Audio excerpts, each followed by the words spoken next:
Welcome to my channel गमन online classes. दोस्तों, हम पढ़ रहे थे ज्योग्राफी, जिसमें मैंने आपको बता रही थी कि भारत को भौगोलिक स्तर पर कितने भागों में बांटा गया है और उसके विस्तृत अध्ययन हम कर रहे थे। ठीक है, तो मैं रिमाइंड करा दूँ आपको शुरू से। पहले मैंने आपको बताया था भारत को भौगोलिक स्तर पर 4 भागों में बांटा गया है। पहला था उत्तर का पर्वतीय प्रदेश,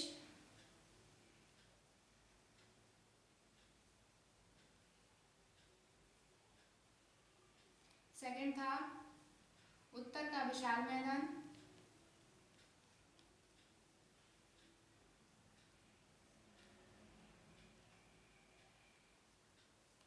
थर्ड है आपका दक्षिण का पठार,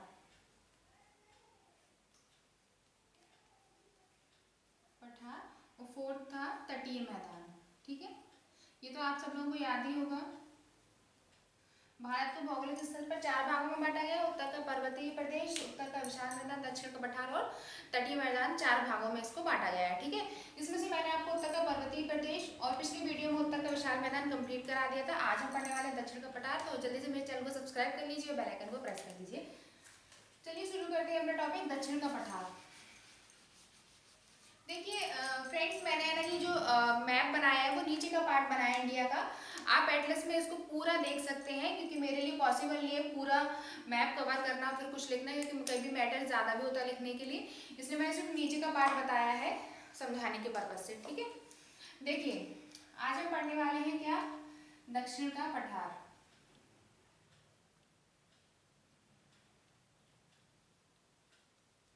इसको हम ये भी बोल सकते हैं प्रायद्वीपीय भारत। ठीक है,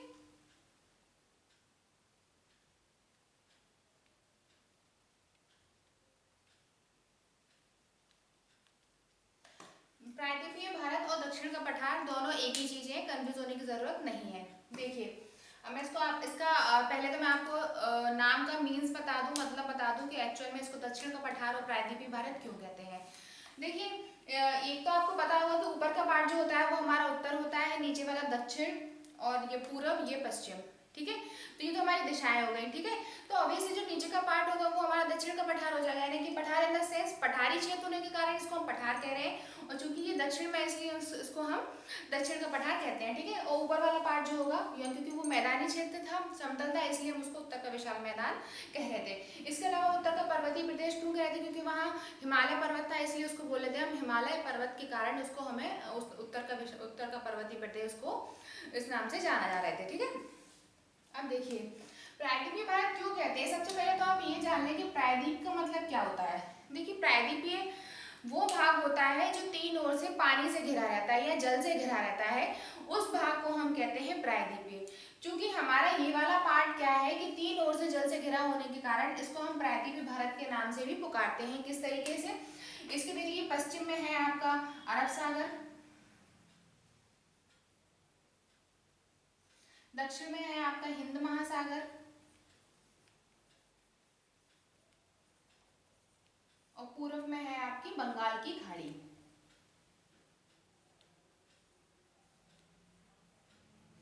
ये 3 ओर से पानी से घिरे होने के कारण इसको हम प्रायद्वीपीय भारत कहते हैं। चूंकि ये दक्षिण में है इसलिए इसको दक्षिण, और पठारी क्षेत्र होने के कारण इसको दक्षिण का पठार कहते हैं।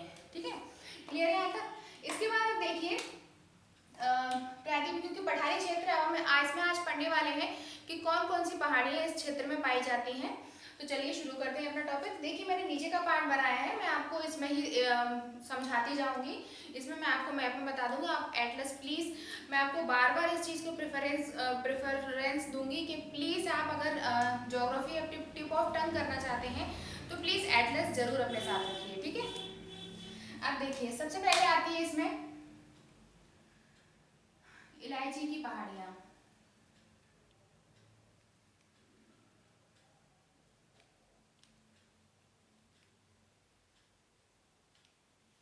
देखिए इलायची की पहाड़ियाँ बेसिकली कहाँ पाई जाती हैं, ये बेसिकली केरल में पाई जाती हैं।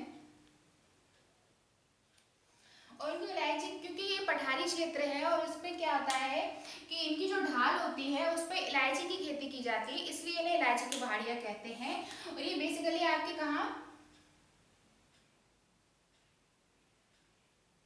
इलायची की पहाड़ियाँ, ये बेसिकली आपके जो केरल का जो पार्ट है इतना, ये केरल है आपका, इधर पाई जाती हैं, ठीक है, इसलिए इनको इलायची की पहाड़ियाँ कहा जाता है, ठीक है। ये बेसिकली केरल में विस्तृत होती है। इसके बाद आते हैं आपकी सेकंड है इसमें अन्नामलाई की पहाड़ियाँ।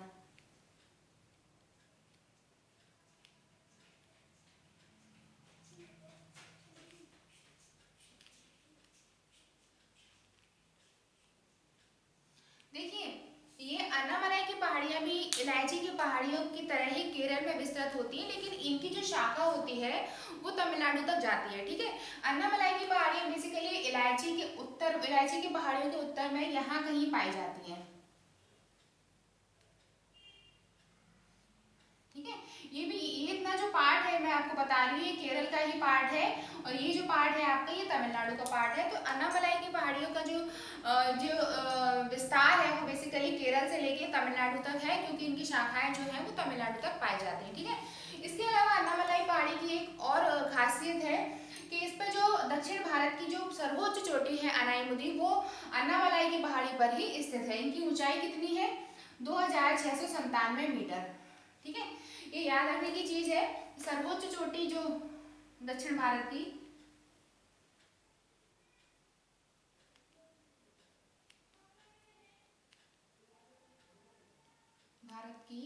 जिसकी ऊंचाई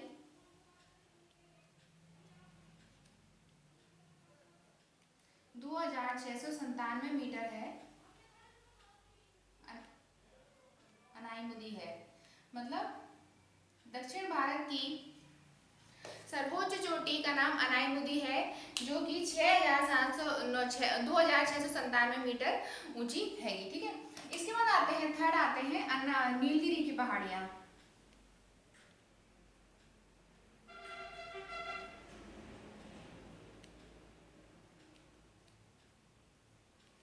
देखिए, नीलगिरी की पहाड़ियाँ भी अन्नामलाई की पहाड़ी के उत्तर दिशा में स्थित है, यानी कि यहाँ कहीं पाई जाएंगी। अगर आपको यहाँ समझ में ना आए तो आप प्लीज अपने एटलस में देख सकते हैं, उसमें क्लियर दिया हुआ है, हिंदी का या इंग्लिश का, किसी में भी आप देख सकते हैं। देखिए, नीलगिरी की पहाड़ी की बहुत सारी खासियतें बेसिकली तमिलनाडु में पाई जाती हैं पहले तो। इसके अलावा इनकी इनकी जो सर्वोच्च चोटी है वो कौन सी है? डोडा बेटा है, जो कितनी ऊंची है? जो है 2667 मीटर, आई थिंक ऐसी कुछ है, 657 2635 ऐसे कुछ है, मेरे को कंफ्यूजन है थोड़ा सा पहाड़ियों का। 2637 है, सॉरी, ठीक है। इनकी ऊंचाई जो है डोडा बेट्टा की, ये 2637 मीटर है, यानी कि हम बोल सकते हैं कि सर्वोच्च चोटी जो है दक्षिण भारत की वो हमारी अनाईमुदी है, और सेकंड जो सर्वोच्च चोटी है दक्षिण भारत की वो हमारी कौन सी है? डोडा बेट्टा है, जो कि 2637 मीटर ऊंची है, ठीक है। इसके अलावा एक चीज और आपने सुनी होगी, ऊटी नामक स्थान, ठीक है। आप अक्सर सुनते रहते हैं कि ऊटी लोग वहाँ पे एक टूरिस्ट प्लेस है, तो लोग अक्सर वहाँ घूमने जाते हैं, क्यों? क्योंकि वो टूरिस्ट प्लेस होने के नाते वहाँ लोग ठंडी के दिनों में अक्सर वहाँ घूमने जाते हैं, जो कि स्थान नीलगिरी की पहाड़ियों पर ही स्थित है, ठीक है, मतलब तमिलनाडु राज्य में स्थित है नामक स्थान, तमिलनाडु में स्थित है।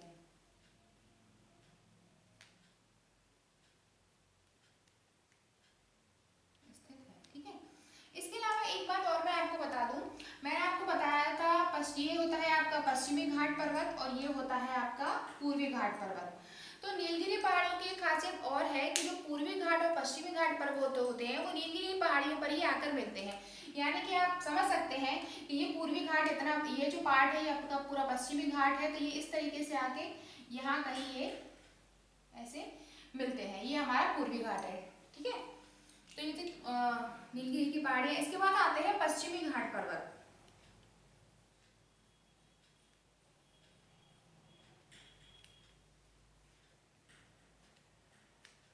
देखिए, पश्चिमी घाट पर्वत जैसा कि मैं आपको बता रही हूँ इस साइड पाया जाता है, जैसा कि नाम से पता है पश्चिमी घाट पूर्वी घाट, ठीक है।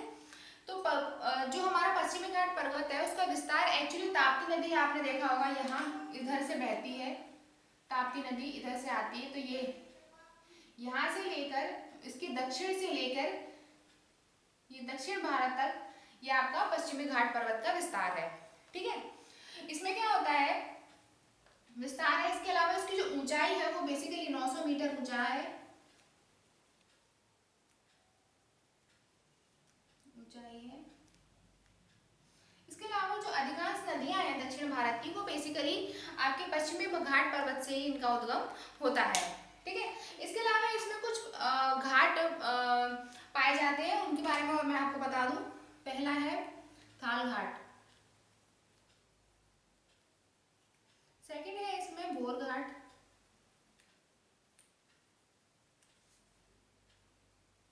और थर्ड है पाल घाट। देखिए ये इंपॉर्टेंट है काफी, क्योंकि ये अक्सर पूछ ले जाते हैं कि थाल घाट कौन से स्थान को जोड़ता है, भोर घाट मतलब कौन कौन सी स्टेट की कौन कौन सी शहरों को जोड़ता है आपस में, इसलिए इस पर्पज से ये इंपॉर्टेंट है। तो थाल घाट जो है वो आपके मुंबई से कोलकाता को जोड़ता है, और भोर घाट आपका मुंबई से लेके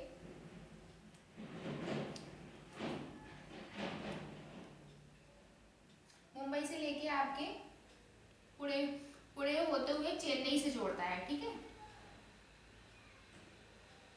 इसके बाद आता है पाल घाट, ये आपके कोलकाता के कोचीन से लेके तमिलनाडु के चेन्नई से इसको जोड़ता है। ठीक है, सॉरी केरल के कोचीन से, कोचीन शहर से तमिलनाडु के चेन्नई को जोड़ता है।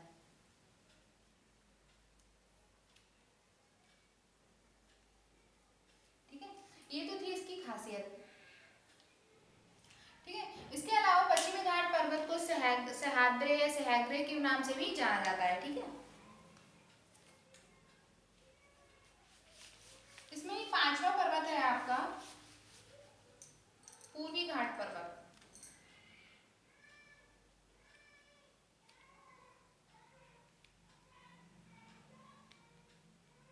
पूर्वी घाट पर्वत का विस्तार उड़ीसा से लेके आपके तमिलनाडु राज्य तक, यानी कि उड़ीसा से तमिलनाडु यानी कि नीलगिरी पहाड़ी तक पूर्वी घाट पर्वत का विस्तार है,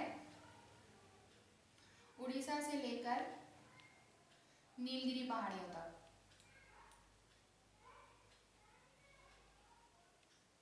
ठीक है, इसके अलावा इनकी जो ऊंचाई है वो बेसिकली 600 मीटर है, और इनकी सर्वोच्च चोटी जो है वो है महेंद्रगिरी, जो कहाँ पाई जाती है, ये आपका उड़ीसा है, यहाँ पाई जाती है महेंद्रगिरी, और इनकी जो ऊंचाई है वो 1501 मीटर है। ठीक है, तो हम बोल सकते हैं कि पूर्वी घाट पर्वत की जो सर्वोच्च चोटी होगी वो होगी आपकी महेंद्रगिरी,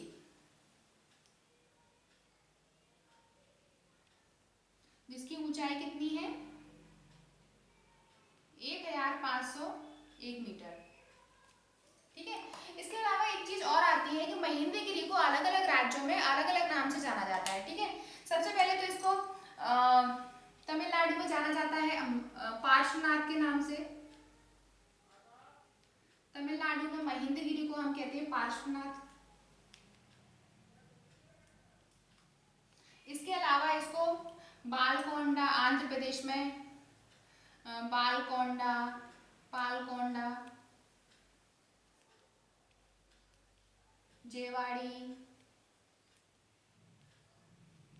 शेवाराय आदि नामों से भी जाना जाता है किसको, महेंद्रगिरी को, जो कि क्या है पूर्वी घाट की सर्वोच्च चोटी है। ठीक है, कंफ्यूज होने की जरूरत नहीं है, पश्चिमी घाट की या दक्षिण भारत, अगर आपको क्वेश्चन आता है कि दक्षिण भारत की सर्वोच्च चोटी कौन सी है तो आप बोलेंगे अनायमुदी है, जिसकी ऊंचाई 2697 मीटर है। ठीक है, दूसरी चोटी है आपकी कौन सी, डोडा बेटा, जो कि 2637 मीटर ऊंची है।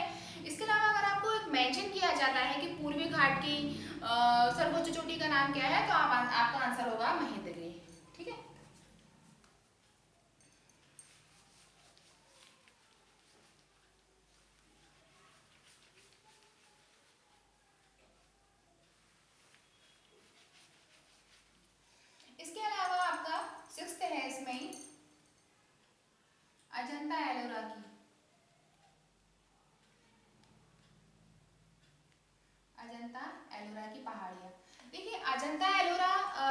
जगह है ये बेसिकली महाराष्ट्र में पाई जाती है, आपने सुनी होगी, क्योंकि अक्सर इनसे क्वेश्चन भी बहुत बनते हैं और अक्सर पूछे भी जाते हैं। मैंने ही कई बार एग्जाम दिए हैं तो मैंने भी उसमें देखा, नोटिस किया है कि इससे अजंता एलोरा गुफाओं से बहुत सारे क्वेश्चन पूछे जाते हैं। ठीक है, तो इनकी खासियत क्या होती है, बेसिकली महाराष्ट्र में स्थित है, ये तो सभी लोग जानते हैं। तो पहले ये पहाड़ियां हुआ करती थी, इन्हीं को काट के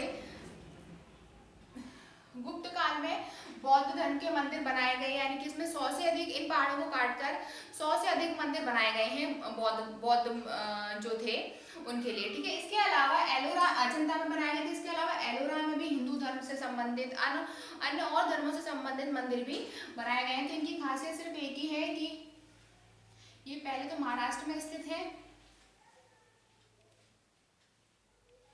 और सेकंड है इसमें बौद्ध धर्म से संबंधित 100 मंदिरों का निर्माण किया गया है।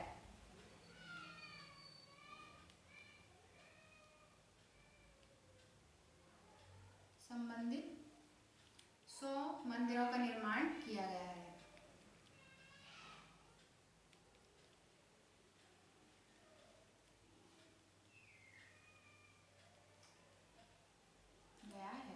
इसके अलावा इसमें अन्य धर्मों से संबंधित मंदिर भी बनाए गए हैं। ठीक है, इसके बाद आते हैं सातवां, आपका आता है विदर्भ पठार।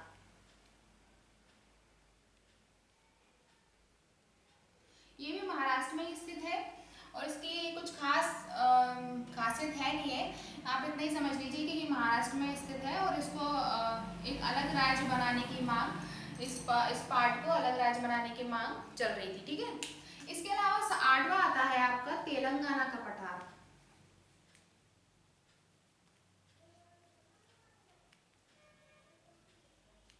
ठीक है, देखिए तेलंगाना का पठार, ऑब्वियसली तेलंगाना नाम हम बोल रहे हैं तो ये आंध्र प्रदेश के आसपास कहीं पाया जाएगा।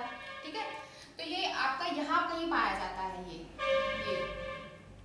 आंध्र प्रदेश में से ही, आपको पता होगा आंध्र प्रदेश में से ही 2 जून 2014 को तेलंगाना राज्य बनाया गया है। तो ऑब्वियसली जहाँ आंध्र प्रदेश हो उसके जस्ट पास में तेलंगाना पाया जाएगा। ठीक है, तो ये तेलंगाना यहाँ कहीं पाया जाता है। ठीक है, इसकी खासियत क्या होती है कि ये आपकी 2 नदियों के बीच में स्थित है।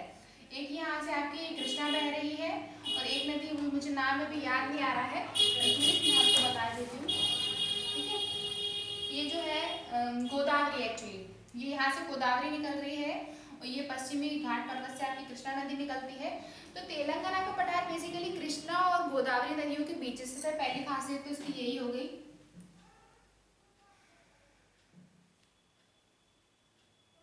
और गोदावरी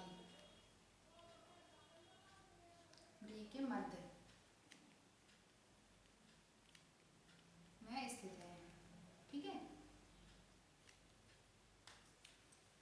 इसके बाद इसमें एक खासियत और है, आपने पढ़ा होगा कि जो छत्तीसगढ़ का पठार है वो बेसिकली तेल, उसको धान का कटोरा कहते हैं, क्योंकि वहाँ जो धान होती है वो काफ़ी मात्रा में होती है, या हम बोल सकते हैं कि हमारे इंडिया में सबसे ज़्यादा धान एक्चुअली छत्तीसगढ़ के पठार पर होती है।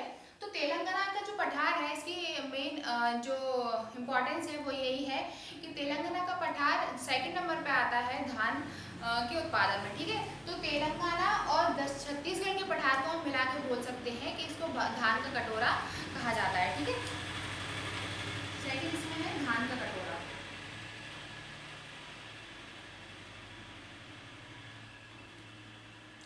इसके अलावा इसको टेलर के पठार के नाम से भी जाना जाता है, का पठार। ठीक है, ये तो थे कुछ पठार, इसके अलावा थोड़े से और हैं जो नेक्स्ट वीडियो में आपको कवर करा दूंगी। तो अगर आपको मेरा वीडियो पसंद आ रहा है तो प्लीज़ मेरे वीडियो की लिंक जो है वो आगे शेयर करा दीजिए।